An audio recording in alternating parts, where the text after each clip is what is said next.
सभी से विनम्र निवेदन है कि वे राष्ट्रगान के लिए खड़े रहें। राष्ट्रगान।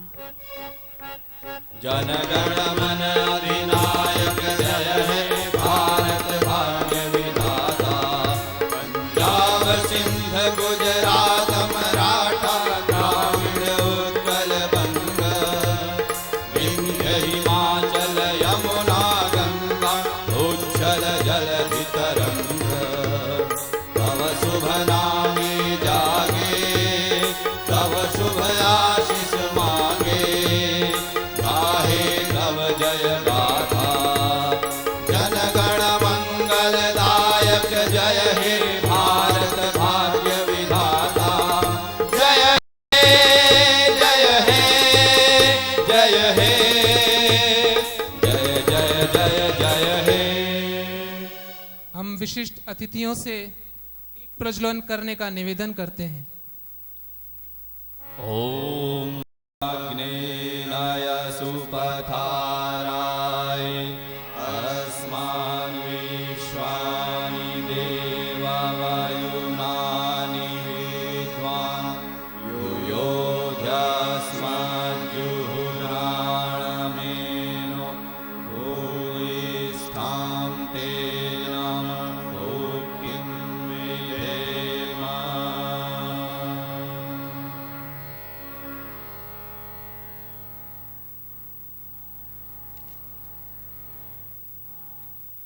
ओम अग्नेनाय सुपथाराय अस्मान् विश्वानि देवा वायुनानि विद्वान्।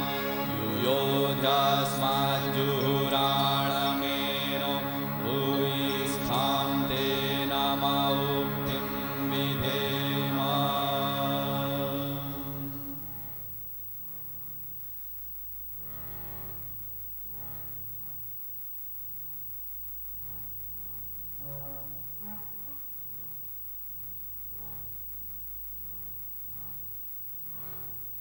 ॐ भूर्भुवः स्वः तत्सवितुर्वरेण्यं भर्गो देवस्य धीमहि धियो यो नः प्रचोदयात्।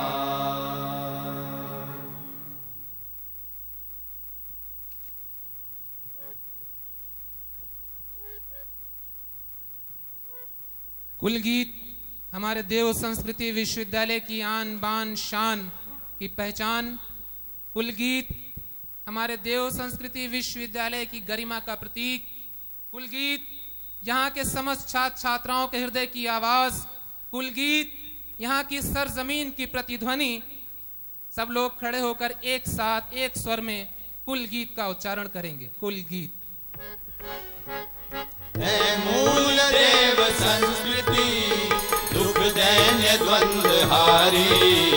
ऋषि तंत्र से सुपोषित है कुल ध्वजा हमारी। हे मूल देव संस्कृति दुख दैन्य द्वंद्व हारी। ऋषि तंत्र से सुपोषित है कुल ध्वजा हमारी। यह सूक्ष्म कुल पिता का सानिध्य बन गई है। उनके अमोघ चिंतन की शक्ति अक्षयी है। उनसे रितंभरा की पाई यहाँ प्रखरता। कुल मातु से मिली है संवेदना सजलता।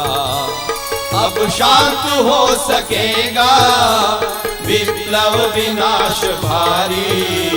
ऋषि तंत्र से सुपोषित है कुल ध्वजा हमारी। विस्तार देव संस्कृति का विश्व में करेंगे।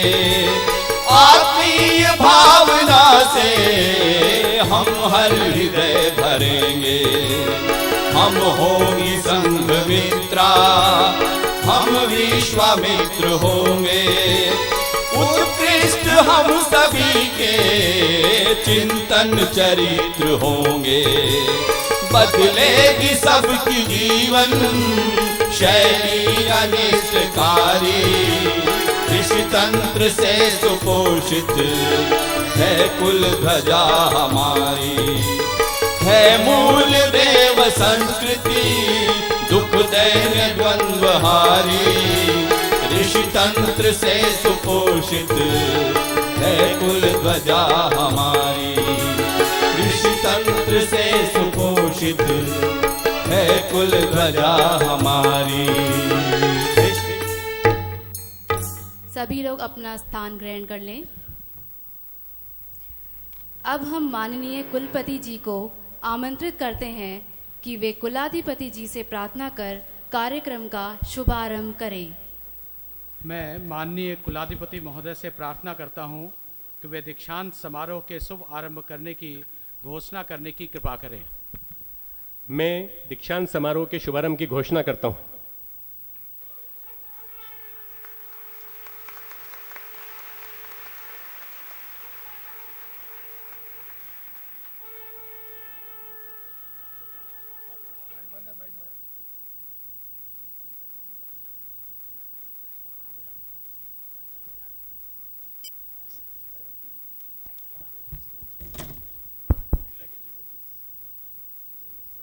माननीय कुलाधिपति महोदय, मैं संकायाध्यक्ष श्रीमन के सम्मुख सत्र 2003-2005 तथा 2004 और 2006 के उन सभी अभ्यर्थियों को प्रस्तुत करता हूं जिन्होंने पीएचडी, स्नातकोत्तर, डिप्लोमा तथा प्रमाण पत्र परीक्षा उत्तीर्ण कर उपाधि योग्यता प्रमाणित की है।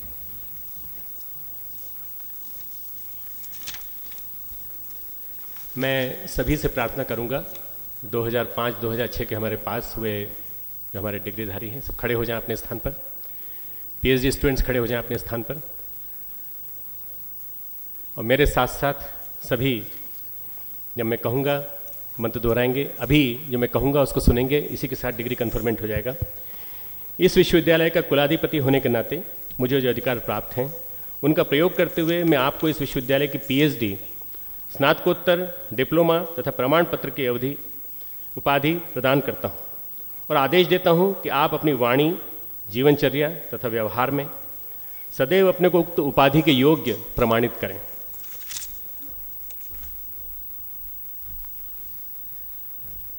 मैं माननीय कुलाधिपति महोदय के कर कमलों द्वारा पीएचडी उपाधि प्राप्त करने हेतु अभ्यर्थियों को प्रस्तुत करता हूं। श्रीमती मीनाक्षी रघुवंशी,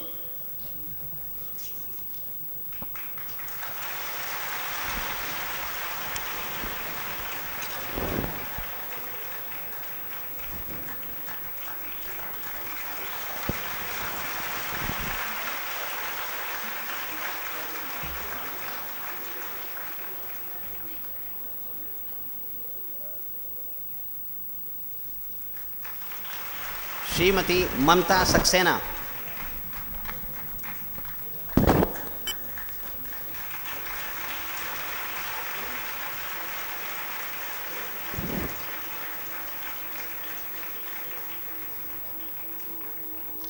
श्री कामाख्या कुमार,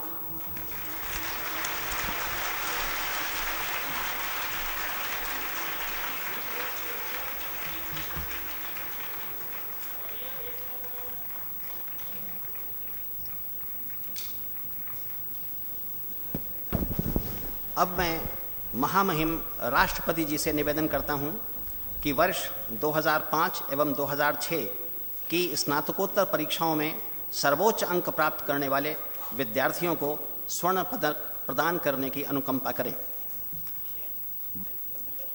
सत्र 2003-2005 भारतीय संस्कृति एवं पर्यटन प्रबंधन कुमारी मनीषा शर्मा,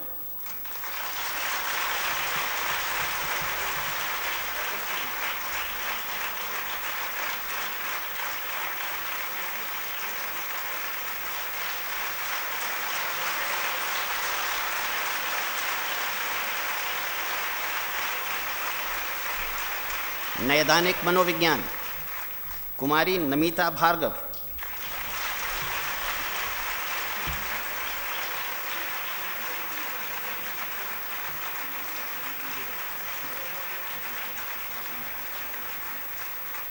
मानवीय चेतना एवं योग विज्ञान कुमारी इंद्राणी निषाद।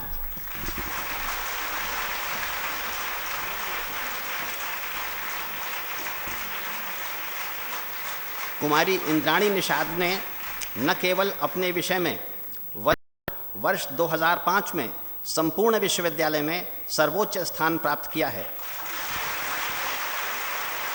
अतः महामहिम राष्ट्रपति से अनुरोध है कि कुमारी इंद्राणी निषाद को विशिष्ट स्वर्ण पदक से अलंकृत करने की कृपा करें।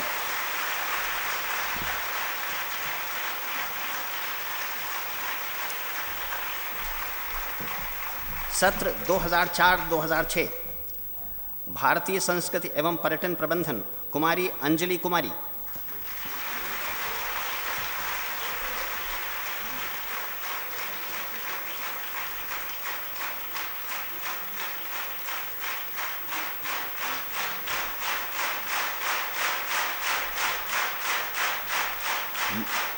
मानवीय चेतना एवं योग विज्ञान श्री राजू अधिकारी।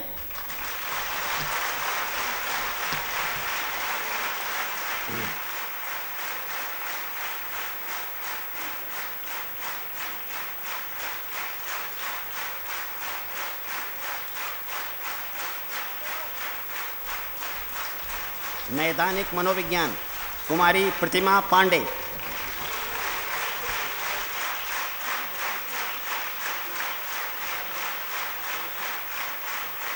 कुमारी प्रतिमा पांडे ने न केवल अपने विषय में वरन वर्ष 2006 में संपूर्ण विश्वविद्यालय में सर्वोच्च स्थान प्राप्त किया है,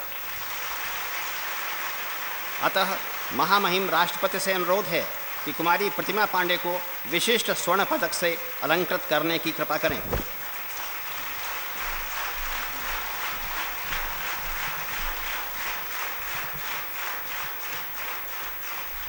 माननीय कुलाधिपति महोदय, आपसे निवेदन है कि समस्त उपाधि, डिप्लोमा एवं प्रमाण पत्र धारकों को अनुशास्ति देने की कृपा करें।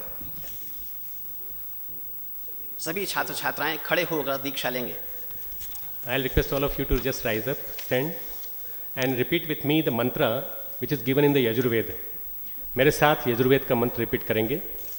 ओम अग्ने व्रतपते व्रतम चरिष्यामि तच्छकेयम तन्मे राध्यताम इदम अहम अनृतात् सत्यम उपेमी। हे व्रतों के पालन करता तेजस्वी अग्निदेव, हम व्रतशील बनने में समर्थ हों। हमारा असत्य को त्याग कर सत्य मार्ग पर चलने का व्रत पूरा हो। धन्यवाद। बैठ जाएं।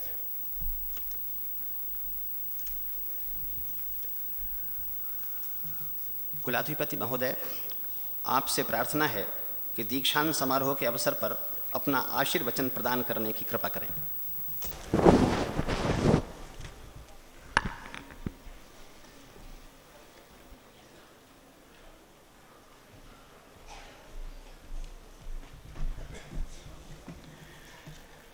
देव संस्कृति विश्वविद्यालय के द्वितीय दीक्षांत अनुष्ठान के अवसर पर पधारे महामहिम राष्ट्रपति जी का मैं भाव भरे हृदय से अपने विश्वविद्यालय के समस्त छात्र छात्राओं, शिक्षकों, अधिकारियों एवं कर्मचारियों की ओर से अभिनंदन करता हूँ।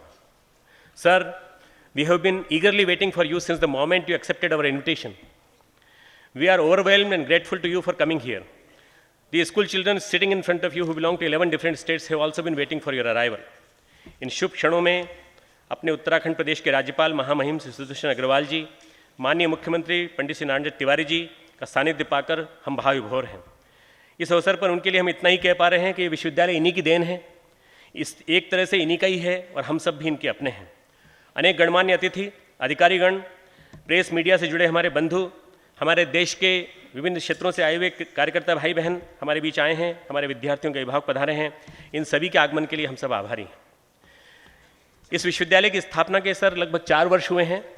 किसी भी संस्था के लिए 4 वर्षों की अवधि अधिक नहीं होती। हालांकि हमने इस छोटी अवधि में अपने उद्देश्य की डगर पर कुछ मजबूत कदम आगे बढ़ाए हैं। इस विश्वविद्यालय की स्थापना के समय हमने कुछ सपने संजोए थे, कुछ संकल्प किए थे, हमारा सबसे पहला संकल्प था कि इस विश्वविद्यालय को ढर्रे पर चलने वाली एक शिक्षण संस्था तक नहीं सीमित रखने दिया जाए।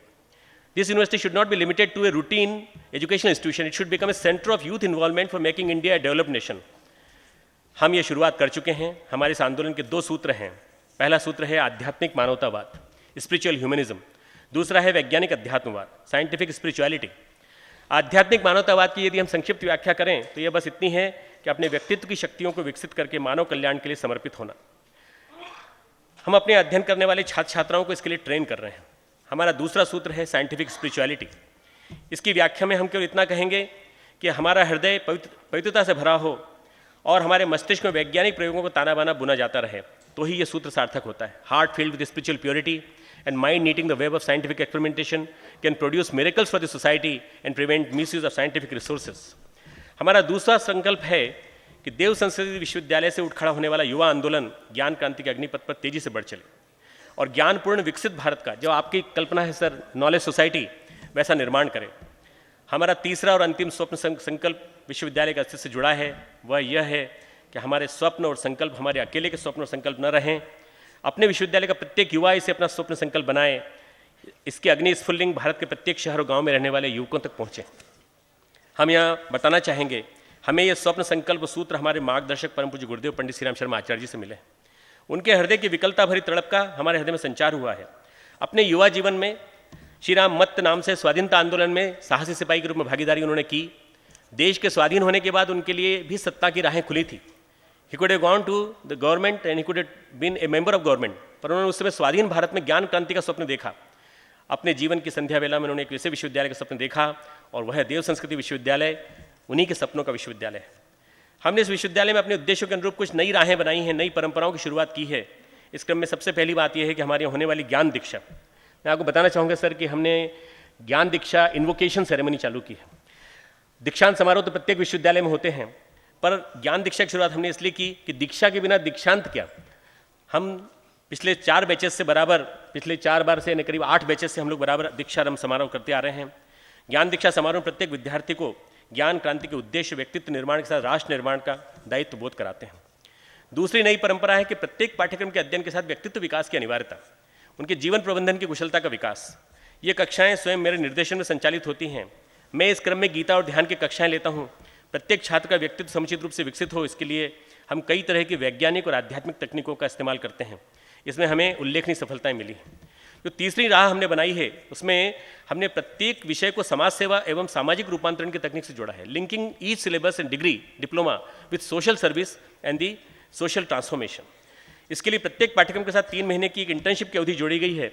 इसमें एक खास बात यह है सर कि इसमें यह काम अपने देश के अलग अलग प्रांतों के अलग अलग स्थानों में व्यवहारिक एवं प्रायोगिक रूप से करना पड़ता है।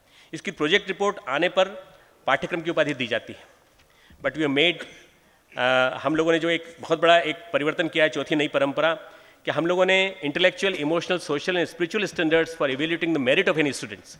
Intellectual standard relates to educational achievements and research activities. Emotional stability of a student is an indicator of how generous he is, how skillful he is in understanding the sentiments of others. Social standards is linked with the student's social commitment. The spiritual standard is directly related to the growth of inner consciousness of these students. जो 5वां parameter हमने चालू किया है वो किया है प्रत्येक विद्यार्थी में रिसर्च करने की वैज्ञानिक अभिवृत्ति का विकास हो। पोस्ट ग्रेजुएट स्तर में पढ़ने वाले सभी विद्यार्थियों के लिए अपने पाठ्यक्रम में प्रत्येक सेमेस्टर में शोध पत्र लिखना जरूरी है, शोध परियोजना को पूरा करना जरूरी है, अंतिम सेमेस्टर में शोध प्रबंध लिखना अनिवार्य है। इसके अलावा हमने नॉलेज सर्कल बनाए हैं जिनमें कि हम नॉलेज ग्रिड और नॉलेज ब्रिज बनाने का प्रयास कर रहे हैं। इन स्टूडेंट्स के माध्यम से 5 स्टूडेंट्स का एक नॉलेज सर्कल बनता है और डिफरेंट डिसिप्लिन्स में लोग काम करते हैं, फिर इंटरडिसिप्लिन अप्रोच को अप्लाई करते हैं। इस प्रक्रिया के उच्चस्तरीय प्रयोगों के लिए हम अभी कुछ ही देर पहले, कुछ समय बाद माननीय राज्यपाल महोदय के माध्यम से अनुसंधान विकास केंद्र का शिलान्यास करने जा रहे हैं। इसमें विभिन्न वैज्ञानिक एवं तकनीकी ज्ञान से संबंधित कई अनुसंधान परियोजनाओं को संचालित किया जाएगा। यह R&D सेंटर इस विश्वविद्यालय का अपने संचालित एवं प्रवर्तित की जा रही ज्ञान क्रांति के नवीन प्रयोगों का केंद्र बनेगा। अभी शुरुआत में हम योग और आयुर्वेद के आधार पर एक रिसर्च सेंटर खोल रहे हैं। बाद में इसमें हम इंफॉर्मेशन टेक्नोलॉजी और विभिन्न प्रकार की जो टेक्नोलॉजी की विधाएं हैं उनको विकसित करेंगे और उसके माध्यम से गाँव के जन जन तक हम पहुँचने का प्रयास करेंगे। महामहिम राष्ट्रपति से हम निवेदन करना चाहते हैं कि आपके द्वारा लिखी गई प्रत्येक पुस्तक की कई प्रतियाँ हमारे विश्वविद्यालय की लाइब्रेरी में हैं। यहाँ अध्ययन करने वाले लगभग सभी विद्यार्थियों ने इन्हें कई बार पढ़ा है। उन्होंने अपने नॉलेज सर्कल ज्ञान मंडलों में इस तरह कई तरह की परिचर्चाएं तथा संगोष्ठियां की हैं और इसके निष्कर्ष के रूप में उन्होंने डिवाइन इंडिया यूथ एसोसिएशन दिया यानी दीपक की तरह से DIYA उन्होंने बनाया है और उनके संकल्प में विश्वविद्यालय प्रशासन उनका सहयोगी है। युवाओं का यह संगठन अधिक कारगर उद्देश्य बन सके, सारे देश के कोने कोने में दिया का एक संगठन बन सके, इसके लिए महामहिम राष्ट्रपति जी हम सबका उचित मार्गदर्शन करें, ऐसी अपेक्षा है। अपने राष्ट्रपति से हम ये भी कहना चाहेंगे कि आपने विकसित भारत का जो स्वप्न देखा है उसे पूरा करने के लिए यह विश्वविद्यालय एवं इसका प्रत्येक प्रतिभागी आपके साथ है। इसी के साथ इस विश्वविद्यालय की मातृ संस्था शांतिकुंज के ज्ञान क्रांति विचार क्रांति अभियान से जुड़े करोड़ों कार्यकर्ता, इससे संबंधित देश के लाखों युवा आपके साथ हैं। विकसित भारत के निर्माण का स्वप्न आपका और हमारा साझा स्वप्न है। इस विश्वविद्यालय के भविष्य के सभी कार्यक्रम एवं पाठ्यक्रम इसी उद्देश्य को लेकर बनाए जाएंगे। हमारे जो छात्र छात्राएं आज के दीक्षांत समारोह में आए हैं, उपाधि प्रमाण पत्र पदक प्राप्त करने वाले, उन सबको मेरी बहुत हार्दिक बधाई। इस अवसर पर हम केवल उनसे इतना कहना चाहते हैं कि हम बिछुड़ने के लिए नहीं मिले थे, हमारा लगाव एवं जुझाव आपके साथ हमेशा रहेगा। मैं छात्र छात्राओं को संबोधित एक कविता माननीय राष्ट्रपति जी की अनुमति सुनाना चाहता हूँ। पार करना चाहते हो इस गरजते सिंधु को यदि, प्राण लेकर आज लहरों में उतरना ही पड़ेगा। ये तरंगे दूर से चलकर तुम्हारे पास आती, उस नए जग के नए संदेश अपने साथ लाती। कूल पर बैठे मनन करते रहोगे और कब तक, हो मुखर उस पार वीणाएं मधुर तुमको बुलाती। चाहते यदि तुम नया जीवन, नया यौवन, नया मन, आज बाहों में उमड़ता सिंधु भरना ही पड़ेगा। तुम नया विश्वास लेकर पग बढ़ाओ आज अपना, तुम नया इतिहास लेकर द्रग उठाओ आज अपना। छूट जाने दो बहुत पूछे पुराने इस गगन को, तुम नया आकाश लेकर जग सजाओ आज अपना। प्राण में यदि हो रहे मुखरित नए निर्माण के स्वर, आज कण कण का नया श्रृंगार करना ही पड़ेगा। यह प्रलय की पीर ही नव सृष्टि का मधुगान होगी, यह तिमिरता ही निशा की सूर्य का वरदान होगी। इस पुरातन जर्जरित युग मूर्ति को अब टूटने दो। अब ध्यान चाहूंगा आप सबका, जिस शिला पर हाथ रख दोगे वही भगवान होगी। युवाओं से ये अपेक्षा है कि जहां वो काम करेंगे वो अपनी जगह काम करने लगेगा, बड़ा काम निर्माण होने लगेगा। तुम हिमालय के स्वजन हो, सिंधु की गहराई ही क्या, आज पंखों में असीमित व्योम भरना ही पड़ेगा। पार करना चाहते हो इस गरजते सिंधु को यदि, प्राण लेकर आज लहरों में उतरना ही पड़ेगा। Finally, my heartfelt congratulations and best wishes for a bright future to all the passing out students. Sir, kindly enlighten and guide these ignited souls. They are future of India, and your vision of India 2020 is going to be fulfilled by them. I'll like your blessings to be given to these people. Thank you very much.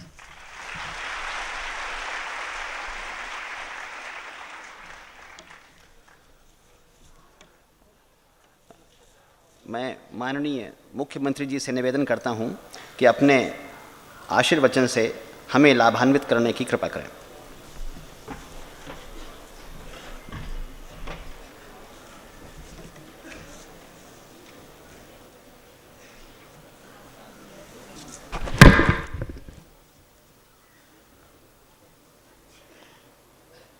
अंतर्राष्ट्रीय व राष्ट्रीय संदर्भ में इस अत्यंत विशिष्ट विश्वविद्यालय के कुलाधिपति डॉक्टर प्रणब पंड्या जी,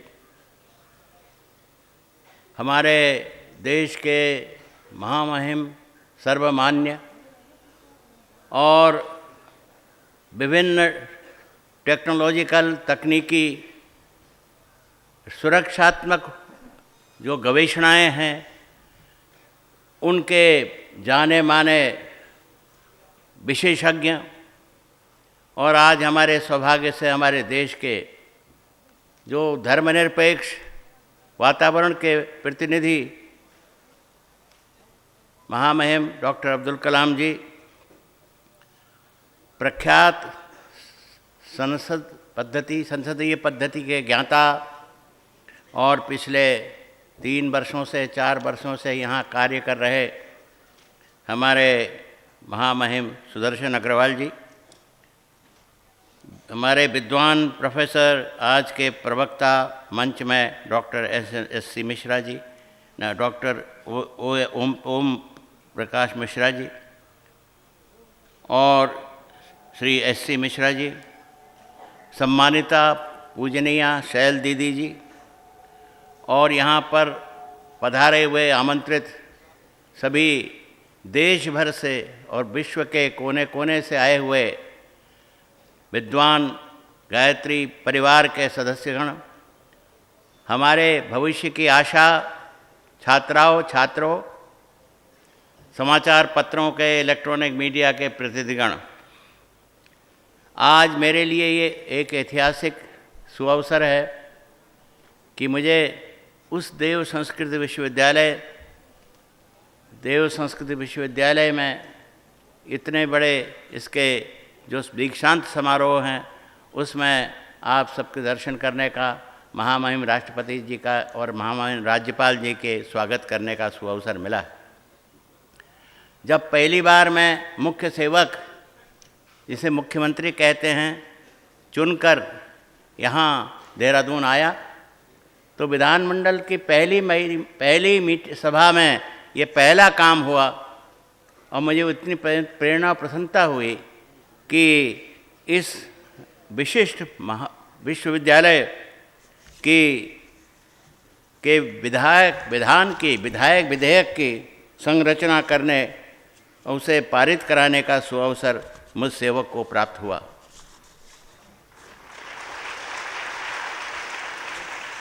एक अनिर्वचनीय आनंद की प्राप्ति हुई और उसकी अनुभूति फिर दोबारा मुझे आज आप सबके दर्शन करके, महामहिमों के सान्निध्य में, कुलाधिपति जी के सान्निध्य में, प्राचार्यों के सान्निध्य में आज मुझे वो अवसर मिला है। सबसे बड़ी बात जो अभी हमारे कुलाधिपति जी ने कही वह थी कि किस तरह से अध्यात्म को आज के आधुनिक टेक्नोलॉजी से जोड़कर अध्यात्मवाद और आधुनिक टेक्नोलॉजी और विज्ञानवाद से जोड़ने का जो प्रयास और जो 8 लक्ष्य घोषित किए, उनके लिए मैं आपको साधुवाद देता हूँ, आपकी कार्य समिति को साधुवाद देता हूँ। जब महामहिम राष्ट्रपति बैठे हों, उनके दीक्षांत भाषण के प्रवचन सुनने के लिए हम यहाँ एकत्र हों, मुझ मुख्य सेवक के लिए शोभा नहीं देता कि मैं अधिक समय लूँ। इतना ही कहना चाहता हूँ कि मैं आने वाली पीढ़ी 21वीं सदी की, आज 2006 है, जो अगले 100 सालों तक जो पीढ़ी देश के निर्माण में, विश्व के निर्माण में, मानवता के निर्माण लगी हो, वो बैठी हुई है सामने। तो मैं छात्राओं से और छात्रों से कहूँगा कि आप ऐसे महान विश्वविद्यालय जिसे ब्रह्मर्षि त्यागमूर्ति, एक ऐसे उद्भट और महान विद्वान परम श्रद्धेय स्वर्गीय श्री राम शर्मा जी ने जैसे स्थापित किया, जिनके दर्शन करने का मुझे सौभाग्य प्राप्त हुआ 2 बार, और मैंने उनके महासम्मेलन देखे जो मथुरा वृंदावन के बीच में, उन महासम्मेलन उनके प्रवचन सुनने का मौका मिला और मैं पवित्र हो गया, धन्य हो गया उनकी वाणी को सुनकर। तो उनको उसी जो उजाला है, विचारों का, विद्वता का जो उजाला है, उसे लेकर आप कुलाधिपति जी चले हैं और उसमें कुलाधिपति के अधिकार इसीलिए आपको हमारे विधानसभा ने उसमें दिए ताकि एक प्रच्छन्न गति से आप कोई स्वीकृति के बिना, और इसमें उस समय के जो महिम राज्यपाल वरनाला जी, उनका भी पूरा हाथ रहा। उन्होंने कहा कि आप इस प्रकार का विधेयक ला रहे हैं, इसमें कुलाधिपति और सब सारे विश्वविद्यालयों में, एक और विश्वविद्यालय को छोड़कर सब जगह कुलाधिपति हमारे महामहिम राज्यपाल हुआ करते हैं, एक परंपरा है। लेकिन उस समय के राज्यपाल जी का मैं आभारी हूँ और उस समय की विधानसभा के सदस्यों का आभारी हूँ कि जिन्होंने इस महान कार्य में कुछ योगदान यत्किंचित करने का मौका दिया। मुझे विश्वास है कि आज के इस प्रेरणादायक अवसर पर महामहिम राष्ट्रपति अब्दुल कलाम जी की वाणी से हम सब लाभान्वित होंगे और हम आने वाली 21वीं सदी और उसके बाद भी आने वाली सदियों में 3000 आए, 4000 आए, लेकिन महामहिम श्रद्धेय श्री राम शर्मा जी की वाणी और लेखनी का प्रभाव युग युगों तक रहेगा। इन शब्दों के साथ मैं फिर एक बार आप सबका अभिनंदन करता हूं और आपसे आज्ञा चाहता हूं।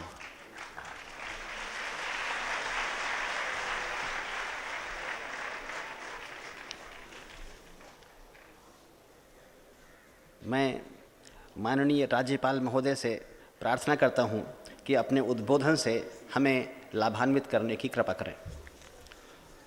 छात्रों और छात्राओं, मैं व्यक्तिगत रूप से अपार अभिभूत इसलिए हूँ कि आदरणीय महामहिम राष्ट्रपति जी ने इस विश्वविद्यालय के द्वितीय दीक्षांत समारोह में मुख्य अतिथि के रूप में भाग लेकर हम सभी उत्तरांचल वासियों को गौरवान्वित किया है।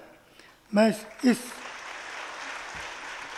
इस अवसर पर श्रद्धेय राष्ट्रपति जी का हृदय से स्वागत एवं अभिनंदन करता हूँ।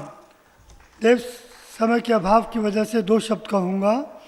देव संस्कृति विश्वविद्यालय के आप सभी स्नातकों को आज के इस पावन अवसर पर मैं भारत के महान युवा सन्यासी स्वामी विवेकानंद का यह संदेश उनके शब्दों में ही सुनाना चाहूँगा। युवकों, उठो, साहसी बनो, वीरवान हो, सब आवश्यक उत्तरदायित्व अपने कंधों पर लो। यह याद रखो कि तुम स्वयं अपने भाग्य के निर्माता हो। तुम जो कुछ बल या सहायता चाहो वह सब कुछ तुम्हारे भीतर विद्यमान है। वीरों, यह विश्वास रखो कि तुम ही सब कुछ हो, महान कार्य करने के लिए इस धरती पर आए हो। गीदड़ धुड़कियों से भयभीत मत हो जाना, चाहे वज्र भी गिरे तो भी निडर होकर खड़े हो जाना और कार्य में लग जाना। मैं आपका आह्वान करता हूँ कि आप भविष्य में जैसी भी सेवा में कार्यरत हों, वहाँ अपना कुछ समय समाज के उन वर्गों के उत्थान में अवश्य लगाएं जो आज भी बहुत पिछड़े हुए हैं और उन तक विकास की प्राप्त करने अभी तक पहुँच नहीं पाई हैं। मुझे विश्वास है कि आपके प्रयास से उनके मायूस चेहरों पर एक नई मुस्कान अवश्य उभरेगी। मैं आपके भावी जीवन की सबसे शानदार ये आपके भावी जीवन की सबसे शानदार उपलब्धि होगी। एक बार पुनः देव संस्कृति विश्वविद्यालय परिवार के प्रत्येक सदस्य को हार्दिक बधाई देता हूँ। इसके साथ ही आप सभी के उज्जवल भविष्य के लिए शुभकामनाएं देता हूँ। इस विश्वविद्यालय में आदरणीय महामहिम राष्ट्रपति जी के विशेष आगमन पर मैं बड़े आदर के साथ आपके प्रति हृदय से आभार व्यक्त करता हूँ। धन्यवाद।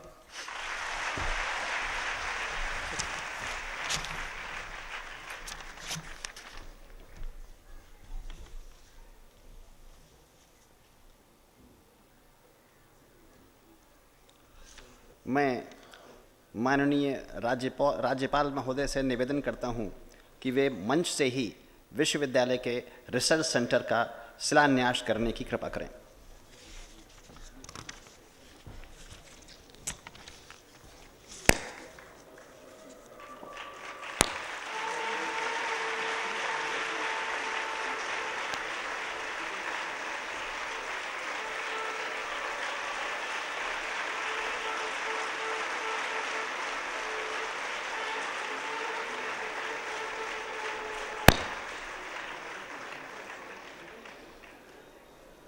मैं माननीय मुख्य अतिथि से निवेदन करता हूं कि अपने दीक्षांत भाषण से हमें लाभान्वित करने की कृपा करें। Friends, I am very happy to be with you today evening because very rarely education integrates divine life. When I was discussing with Acharya ji, Chancellor, I realized your education is integrated with divine life.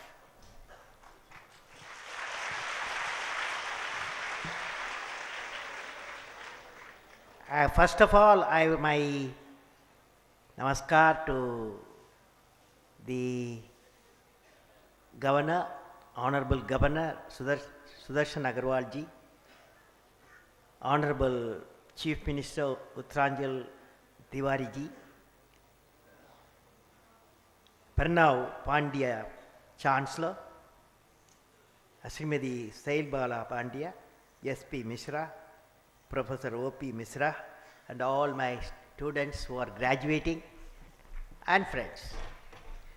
I am indeed delighted to participate in the second convocation of Dev Sanskriti Vishwavidyalaya.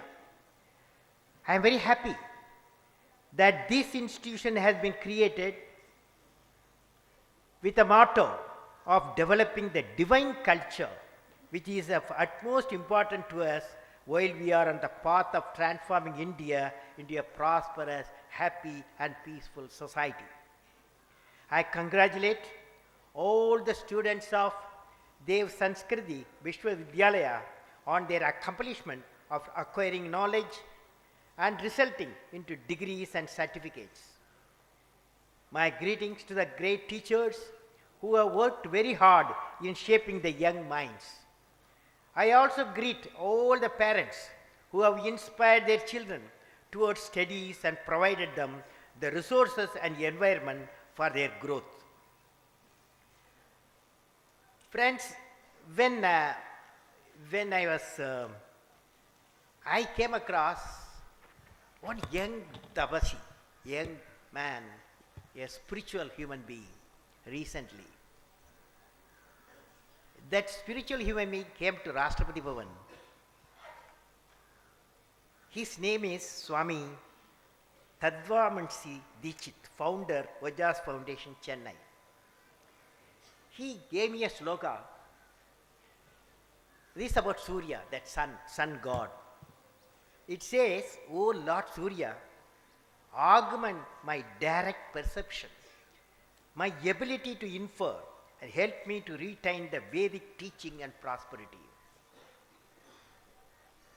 I invite Medha Devi, that is retention power Medha Devi, and Manisha Devi, absorbing power into my mind to expand the past and future knowledge, even while the present knowledge is being thoroughly assimilated. The prayer goes like that.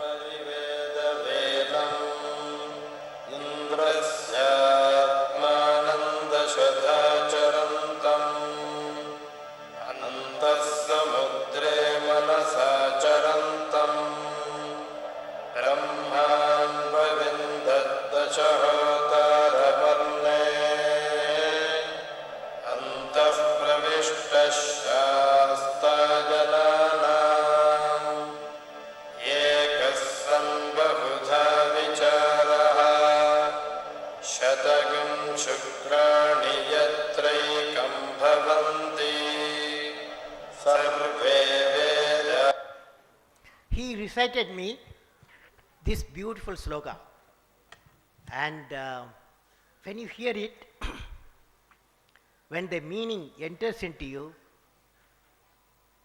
the beautiful thoughts, beautiful divine thoughts blossom into your mind, in body, and give you happiness. Friends, this is what I thought this occasion demands. So I reminded of my friend and sannyasi slogan. Now, I understand this university has come out of the divine dream of a Pandit Sri Ram Sharma Acharya, who was a freedom fighter and the author of 3,000 books. He is being aptly called as the initiator of a knowledge revolution in India. Friends, when I was a young boy at Rameshwaram, I had witnessed the patriotism of lawyers, scientists, spiritualists, businessmen, and educationists who sacrificed everything for making India into an independent nation. We owe our freedom to these great souls. I salute such patriotic heroes. After achieving the independence for the nation, today we have the responsibility of transforming India into a developed nation before the year 2020. I am confident that the 540 million ignited youth of our country, 54% of our population, young people, will definitely work towards this transformation of removing the poverty among 220 million people of the billion plus people, and by preserving our civilizational heritage. It is the task of the educational institutions like Dev Sanskriti Vishwavidyalaya to empower the youth with value-based education and equip them to spread the confidence among all the people that we can do it. And I would like to congratulate the institution for taking such a beautiful mission. Friends, any university is judged by the level and the extent of the research work it accomplishes. When I saw many students getting gold medal for their research in philosophy, psychology and yoga and biology and bioscience and life sciences, I felt the research is indeed deeply penetrated in this great institution. I would like to congratulate you. This sets in a regenerative cycle of excellence. Experience of research leads to quality teaching, and quality teaching imparted to the young in turn enriches the research. Both are essential. If you want a good teaching, you have to do the good research. If you want to do the good research, you have to do the good teaching. So both are interconnected. Research brings transformation and development and also enhances the quality of education. Both research and teaching go together in good colleges and universities. I am happy that Dev Sanskriti Vishwavidyalaya is carrying out research in areas of human consciousness, yogic science, clinical psychology, and Indian culture. I am sure the research results from these studies will definitely provide valuable inputs for structuring the education system needed for transforming our youth and enlightened citizens. I was very happy to see this Vidyalaya is specializing one of the subject for research and teaching consciousness. What is consciousness? Conscience is the light of the soul. Let me share with you a thought on conscience. Conscience is the light of the soul that burns within the chambers of our psychological heart. It is as real as life is. It raises the voice in protest whenever anything is thought of or done contrary to the righteousness. Conscience is a form of truth that has been transferred through our genetic stock, the form of the knowledge of our own acts and feelings as right or wrong. Conscience is also great ledger where our offenses are booked and registered. Our offenses are booked and registered. It is a terrible witness. It threatens, promises, rewards, and punishes, keeping all under its control. If conscience stinks once, it is an admonition. If twice, it is a condemnation. Now I would like to discuss the role to be played by the university in building capacity among the students. The institution, the capacity building. What is capacity building? A good educational model is the need of the hour to ensure that the students grow, contribute toward the economic growth of the nation. Normally, research, technology, performance in the three sectors, namely agriculture, manufacturing, and services, lead to economic growth. Can we sow the seeds of capacity building among the students? Can we sow the seeds of capacity building among the students? There will be continuous innovation during the learning process. To realize this, special capacities are required to be built in education system for nurturing the students. The capacity which are required to be built are, what are they? Research and inquiry, creativity and innovation, use of high technology, entrepreneurial and moral leadership. I am not going to go into detail. You may look at my website, all the details I have given of the defining each capacity building, what it means.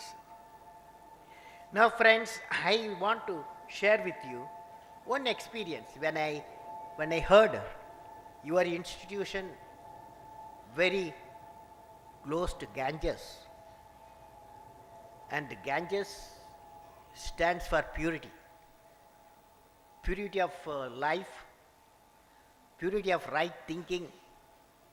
If there is a right thinking, then right thoughts will come. If the right thoughts are there, then right actions will come. So where do you start the purity? How do you start the purity? To the Ganges river, can we start the purity? When I see your Acharya, when I see you all your friends, I reminded of a scene. I want to narrate you the scene. That scene is very relevant. The Ganges, which is flowing, and it needs purity. You make Ganges pure, you bring purity, people's mind will be pure. If people's mind is pure, that thoughts will be pure. If thoughts are pure, action will be pure. So I am going to Friends, I am going to narrate you an incident which I have witnessed.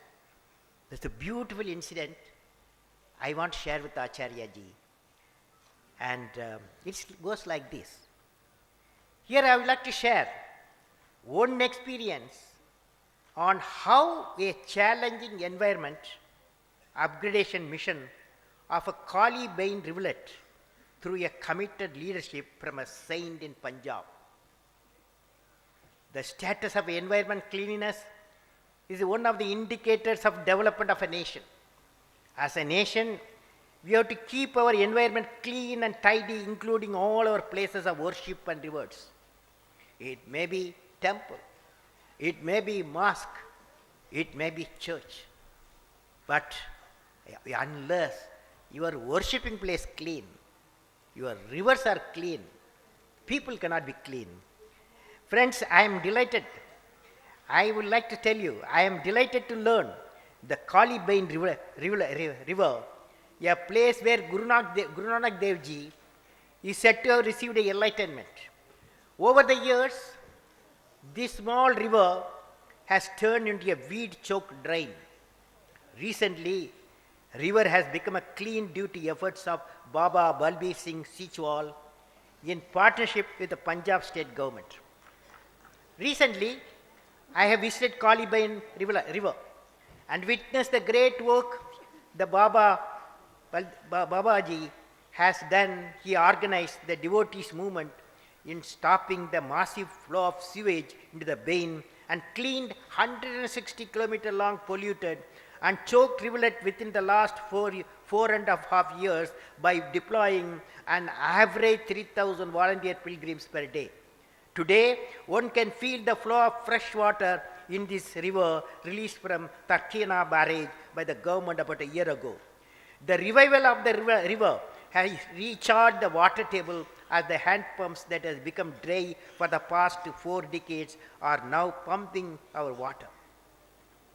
While I was thinking how we should solve the problem of improving the environment of rivers and religious places, I find one of our enlightened citizens has taken the initiative and leadership and demonstrate the power of ignited individual to solve the societal problem. Let this model spread in all the places of divine worship and inspire the pilgrims to participate in the task of clean environment, water and air. How Baba Balbir Singh Shitwal succeeded? When people come to Gurudwara to worship God Almighty, he says, nice, it's very good thing you have come to Gurudwara to pray to the Almighty. God will help you. If you see the river running behind this place, Kali Bain river, if all do your seva, clean up the seva, and your God's grace, God's blessing will pour on you. Like that is spread. So the people who come to Gurudwara, they became the servants of God. They started cleaning the river. A beautiful river has taken place.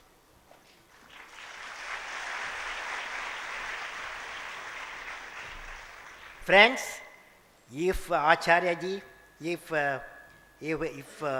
Pranav Pandya, Chancellor, Dr. Chancellor, if he decide, if all his disciples assembled here, thousands, if you decide, Haridwar will have a beautiful river, clean river, happy river.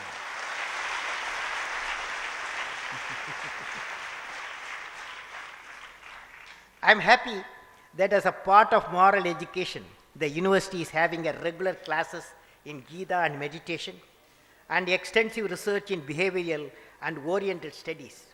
In addition, Vishwavidyalaya also has a village adoption and model village environment program for bringing about a new social order based on the vision of Gurudev. The most important part of the education is to imbibe the confidence among the students, the spirit of we can do it, which will enable them to meet the challenges of our national mission of transforming the nation into a developed country by 2020.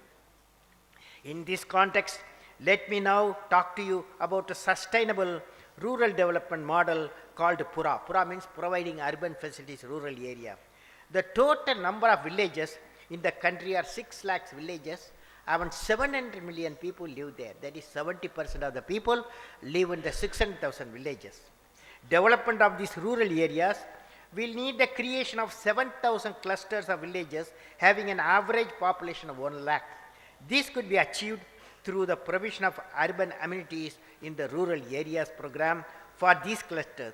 This would involve identification of a cluster of 20-30 villages with growth potential and creating a physical connectivity, electronic connectivity, knowledge connectivity, and thereby market connectivity.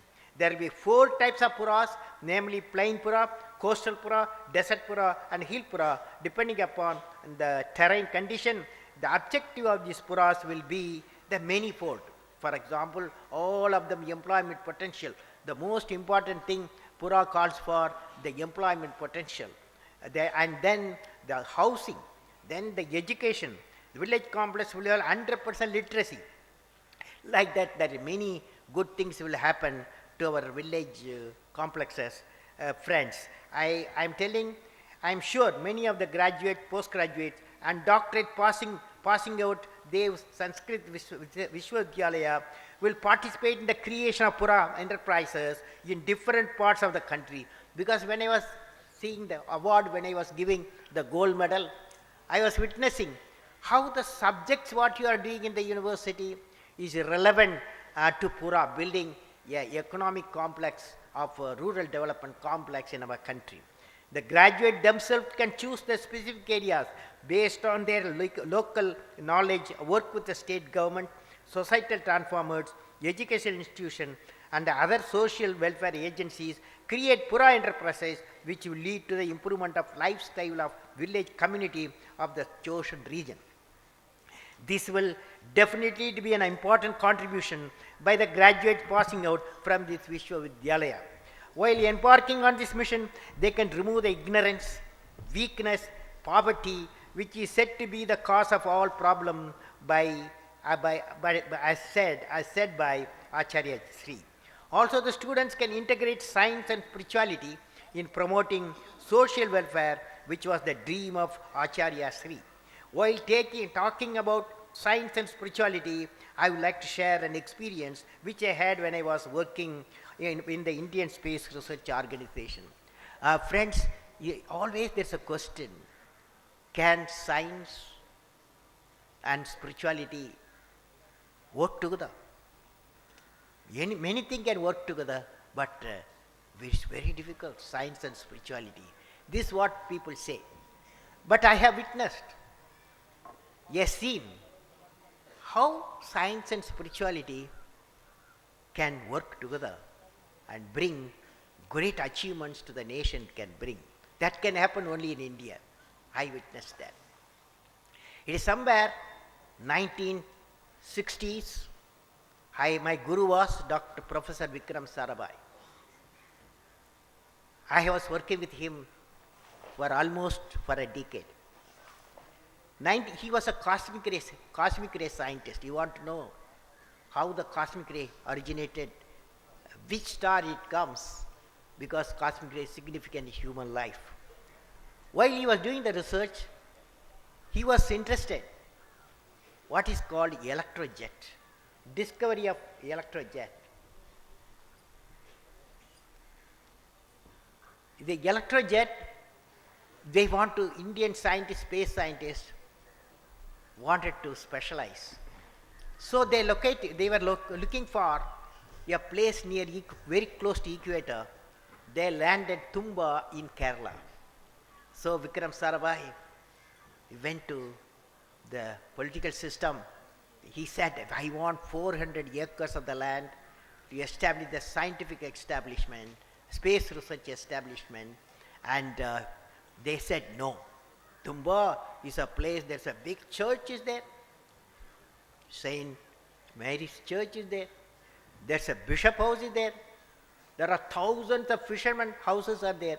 You ask any place, they said political system. So administrative system also said. Finally, one wise man in administration said, only one person, Professor Vikram Sarabhai, can help you. That is Reverend Father Peter Pereira, who is the bishop of that place, Tumba. So, on Saturday evening, Vikram Sarabhai with his people went to see the Reverend Father Peter Pereira. And he said, Father, I need a land, 400 acres, the land Tumba. And it's a scientific research. I will assure you, if you give me this land, I will equal a land. All the thing what is there, I will build for you in 9 months' time. And one common thing is there between these two, bishop and scientist, great scientist Vikram Sarabhai. Bishop smiled, Vikram Sarabhai also smiled. The impedance matched. But the bishop tell, oh Vikram, you are asking my home, bishop's house. You are asking my God's home, that is church. And you are asking my children's home, that is fishermen houses. How can you do that? But however, bishop said, you come Sunday morning to the church. Professor Vikram Sarabhai went Sunday morning to the church. In the church there was reading the Bible and Matthew Suvisesham they were reading. And after everything, prayer over, the bishop called Vikram Sarabhai to the dais. And Reverend Father Peter Pereira introduces Professor Vikram Sarabhai. Here is a scientist who is doing the space research. He wants the land of Tumba. That is my house he wants. My Almighty's house he wants church. And also, oh children, your house he wants it. And what science does? Science does bring the material prosperity. Electricity it gives. And it gives good production in food production. It healthcare, it helps science. And what a preacher does, what a priest does, preacher or priest prays for the human being, happiness, peace of mind. So in short, science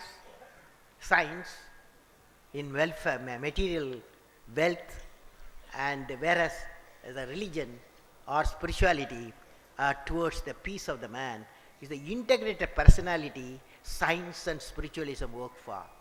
Oh, our children, what we do? Can we give this our land? Can we give our church? Can we give my house? Can you give your own houses for this great mission? There was a pin, I happened to be there. There was a pin drop silence. We don't know what type of decision going to come. Then all of them got up. All the people who have come to the church, they got up. They said, Amen, they said. What does it mean? They said, Today among us, Professor Vikram Sarabhai is no longer there. Reverend Dr. Peter Bernard Pereira is also no more, is no longer there. But those who are responsible for the creation, making of the flower blossom, will themselves be a different kind of flower as described in the Bhagavad Gita. See the flower, how generously it distributes the perfume and honey. It gives to all, gives freely of its love. When its work is done, it falls away quietly. Try to be like the flower, unassuming despite all its qualities and good. What a beautiful message for all generation on integration of minds and universal mind. Nowhere in the world has a church has been given for scientific research. It has happened only in India. It's a great message to be spread. The message is the best component of the religion can be transformed into a spiritual force that will shape the society. It happened in our country, friends. Finally, I will say ultimately for my friends who are graduating today, ultimately education in its real sense is the pursuit of truth. Education, nothing but the pursuit of truth. It is an endless journey through knowledge and enlightenment. Such a journey opens up new vistas of development or humanism, where there is no scope nor room for pettiness, disharmony, jealousy, and hatred or enmity. It transforms a human being into a wholesome whole, a noble soul, and an asset to the universe. Universal brotherhood, in its true sense, becomes the sheet anchor for such education. Real education enhances the dignity of a human being and increases his self-respect. I am very happy this university has a big mission. It is a big mission of creating a full human being. Once again, let me congratulate all the graduating students of Dev Sanskriti Vishwavidyalay, and my best wishes to all members of Vishwavidyalaya success in their mission of evolution of enlightened citizen. May God bless you all.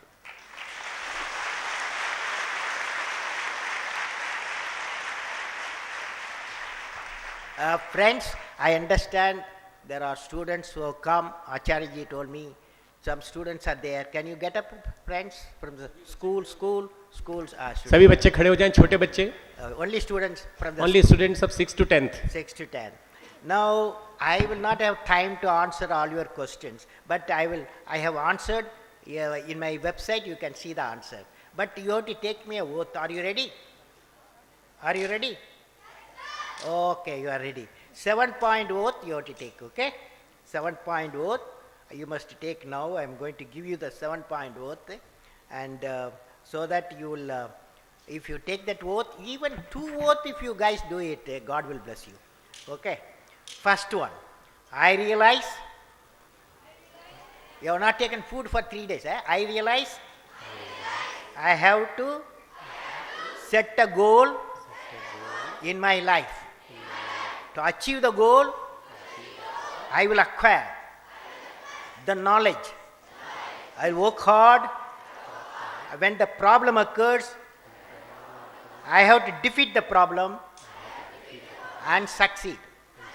Will you do it? Okay. Next one. As a youth of my nation, I will work and work with courage to achieve success all my tasks and enjoy success of others.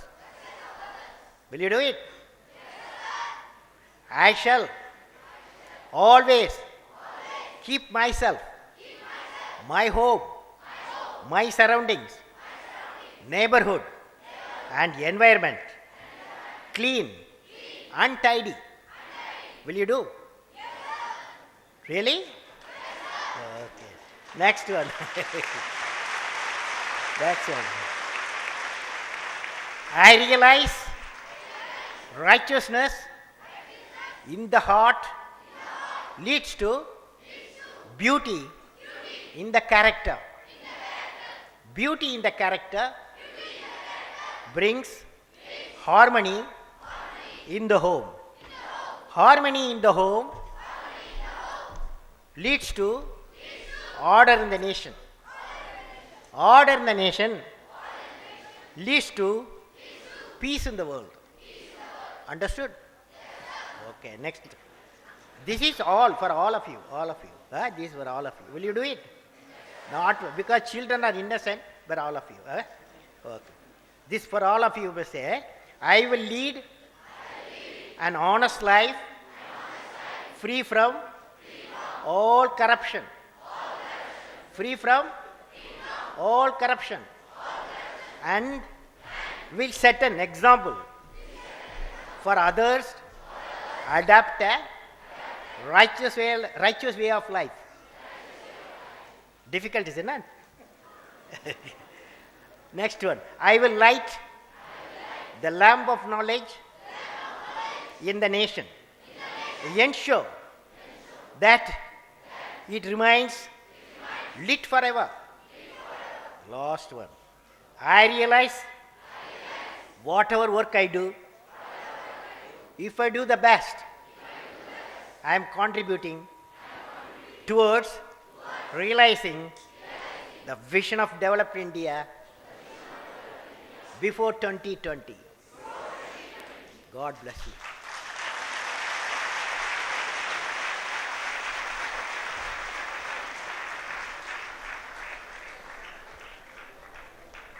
Chancellor जी इधर आइए, chancellor जी इधर आइए. I have some books for your library. This is yeah. Who?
मैं कुलपति जी से निवेदन करता हूं कि वे धन्यवाद ज्ञापन करते हुए कुलाधिपति महोदय से दीक्षांत समारोह के समापन की अनुमति प्राप्त करें।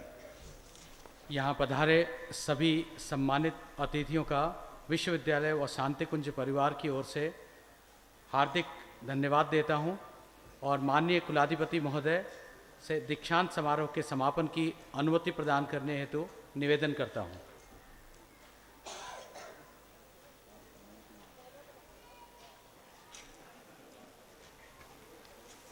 आपके अनुमति की निवेदन करता हूँ। मैं दीक्षांत समारोह के समापन की अनुमति देता हूँ। दीक्षांत समारोह अब विसर्जित होता है। सभी राष्ट्रगान के लिए अपने स्थान पर खड़े होने का कष्ट करें।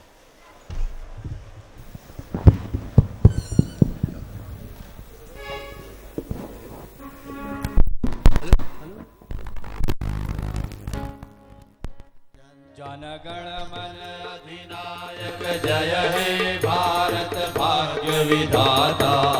पंजाब सिंध गुजरात मराठा द्राविड़ उत्कल बंगा।